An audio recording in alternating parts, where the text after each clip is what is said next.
sound, form and the doing. 3 doers in one room. Mantra, Yantra, Tantra. Now listen to the end of those words. Tra, tra, tra. Now that ending is there for a reason. In Sanskrit, it's a very old ending, tra, and that means instrument, a means, the thing you do something with.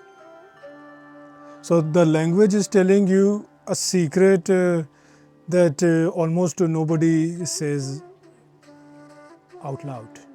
These are not separate ideas. The mantra, yantra, tantra, they are 3 tools for one job. And once you see that, then it creates a new understanding. You have perhaps heard these words in your life, and in many places these are strung together like a slogan on a poster, and it's never clear what it means. So let's talk about it one at a time. Mantra.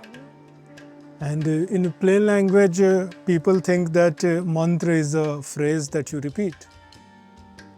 In Siddha Dharma, it is understood as a living force in the form of a sound. And the first part, man, it is the same root as the mind. A mantra is an instrument for the mind. Man, mind, tra, instrument. Every sound does something. It can move you, a sound. It can make you peaceful. It can agitate you. Some sound can make you angry, irritated. So different sound can do different thing to the mind. And the Siddhas have spent a lifetime finding which sound held in which way, with what intention, opens what realm or what door in a person, within a person. So that is why the tradition is very careful about how a mantra is passed on.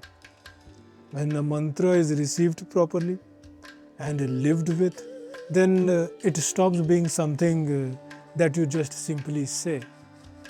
Then the mantra starts to reorganize you from the inside. Mantra is the sound body of the practice itself. Then yantra. If mantra is the sound, yantra is the form.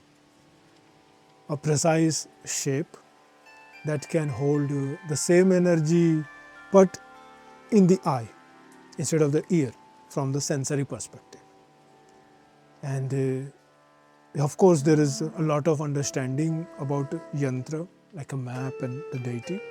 But the word yantra, that yan comes from a root to hold or to harness or to control. So yantra means a device, literally, a machine. And there is nothing superstitious about machines. It rests on a very ordinary but important principle about you also. The mind takes the shape of whatever it keeps looking at. Look at chaos all day and you become chaotic.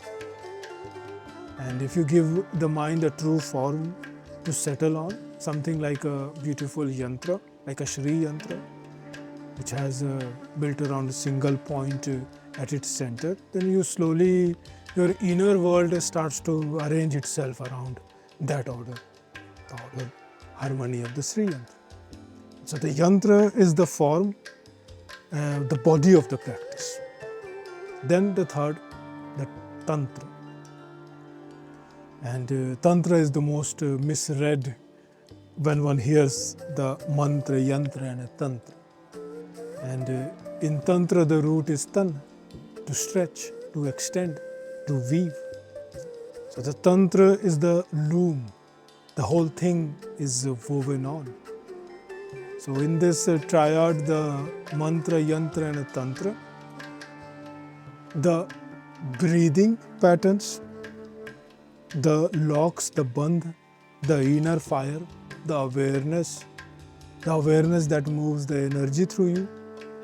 So, mantra sets the frequency, yantra gives a form to hold on, and tantra is the hand that do the building.